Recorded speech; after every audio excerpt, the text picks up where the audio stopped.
Computer एक बहुत ही बढ़िया चीज़ है और कंप्यूटर के आने के बाद सारी चीज़ें बहुत ही तेज़ी से और बहुत ही आसानी से होती है।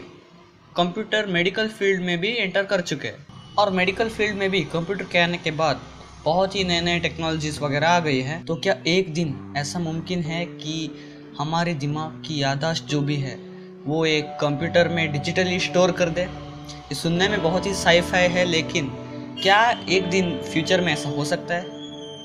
आज तो ये बिल्कुल भी मुमकिन नहीं है और ये अगर आज हम सोचेंगे तो कभी कभी हंसी आती है कि क्या ऐसा सच में हो सकता है। लेकिन कई सालों पहले ये मतलब वायरलेस कम्युनिकेशन जो भी आज चल रहा है, जैसे वाईफाई से फाइल शेयर करना या किसी को कॉल करना, जो भी वायरलेस कम्युनिकेशन आज चल रहा है और वायरलेस चार्जिंग भी आ गया है, ये सभी चमत्कार जैसा ही लग रहा होगा और उस समय ये साई-फाई लग रहा होगा। वैसे ही अभी जो ये साई-फाई लग रहा है हमें कि हमारा मेमोरी डिजिटली स्टोर करना साई-फाई कॉन्सेप्ट लग रहा है, क्या फ्यूचर में ये पॉसिबल है? एक दिमाग का याददाश्त स्टोर करके किसी और के दिमाग में डाल के क्या उसको उसके जैसा बना सकते हैं? बहुत सिंपल सी बात है। अगर कुछ चीज़ पर हम कुछ नए टेक्नोलॉजी बना रहे हैं तो उसके बारे में पूरी जानकारी होनी चाहिए, पूरी इन्फॉर्मेशन होनी चाहिए। हमें अब कंप्यूटर की सारी इन्फॉर्मेशन है क्योंकि कंप्यूटर को इंसानों ने ही बनाया है, लेकिन हमारे दिमाग के काम करने के बारे में हमें अभी भी पूरी चीज़ें नहीं पता है और इसीलिए ये टेक्नोलॉजी लाने में बहुत दिक्कत है और इसीलिए आज मुमकिन नहीं है। हो सकता है कि भविष्य में हो, लेकिन उतना आसान भी नहीं है जितना हम सोच रहे हैं, क्योंकि ये दिमाग की मेमोरी स्टोर करने के बारे में हमें अभी भी सारी चीज़ें नहीं पता है। हमारा दिमाग का मेमोरी स्टोर करने की जो भी टेक्निक है वो और कंप्यूटर की मतलब कंप्यूटर की डिजिटल स्टोरेज की लैंग्वेज बाइनरी है और हमारे दिमाग की लैंग्वेज अलग है, इसीलिए ये दोनों मतलब उतना आसान नहीं है बीच में क्या बोलते हैं इसको इंटरफेस करने के लिए। और हमारा दिमाग याददाश्त को मतलब मेमोरी को किसी एक जगह में स्टोर नहीं करता, बल्कि पूरी दिमाग में सारी जगह में डिस्ट्रीब्यूट हो जाता है हमारा याददाश्त। क्योंकि जब हम कुछ चीज़ एक्सपीरियंस करते हैं, महसूस करते हैं, वो हमारे दिमाग में न्यूरॉन्स के ग्रुप या वैसे वो पैटर्न जैसे स्टोर हो जाता है और जब हमें उसकी ज़रूरत पड़ जाती है तब वो उसी पैटर्न में फिर से एक्टिवेट हो जाती है और हमें उसकी याददाश्त आ जाती है वो चीज़ की। और ये ग्रुप्स ऑफ न्यूरॉन्स जो है सारी किसी एक जगह में नहीं होते हैं, हमारे पूरे दिमाग में सारी जगह डिस्ट्रीब्यूट हो जाती है। इसीलिए हमें एक चीज़ एक जगह से मेमोरी निकालना मुमकिन नहीं है और इसीलिए ये टेक्नोलॉजी उतना आसान नहीं होगा।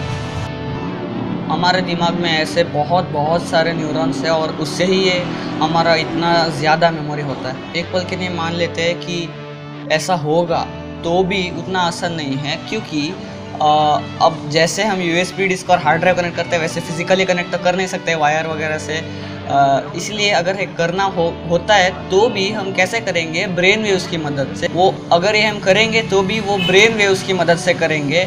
आपने देखा होगा MRI स्कैन वगैरह करते समय मतलब ऐसे सिर पर ऐसे कनेक्ट कर देते हैं कुछ चीज़ें जो हमारे ब्रेन वेव्स को डिटेक्ट करते हैं और उससे कुछ चीज़ों की पता चल जाता है। उसका इस्तेमाल करके ये शायद होगा भी तो।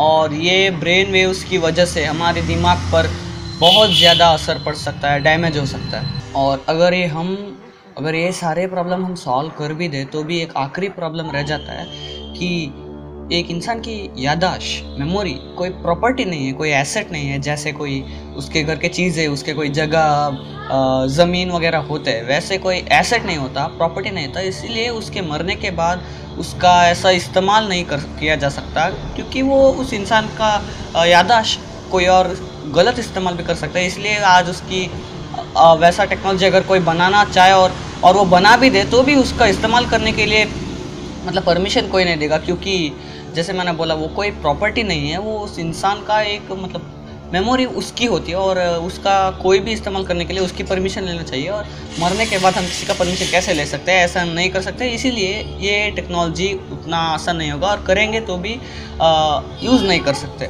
किसी के मरने के बाद उसका बॉडी के जो भी पार्ट्स है वो मतलब प्रॉपर्टी नहीं होते, कोई इस्तेमाल नहीं कर सकता। याददाश्त भी उसी कैटेगरी में होता है, उसी कैटेगरी में कंसिडर होता है, और इसीलिए उसको वैसे डिजिटली स्टोर करके किसी और के दिमाग में डालना और उसे लेके कोई गलत इस्तेमाल करना और ऐसा चीज़ें सारे कर सकता है कोई भी, इसीलिए उसको परमिशन भी नहीं मिलेगा। और इसीलिए ये साईफाई कॉन्सेप्ट साईफाई ही रहेगा और सच्चाई कभी नहीं होगा।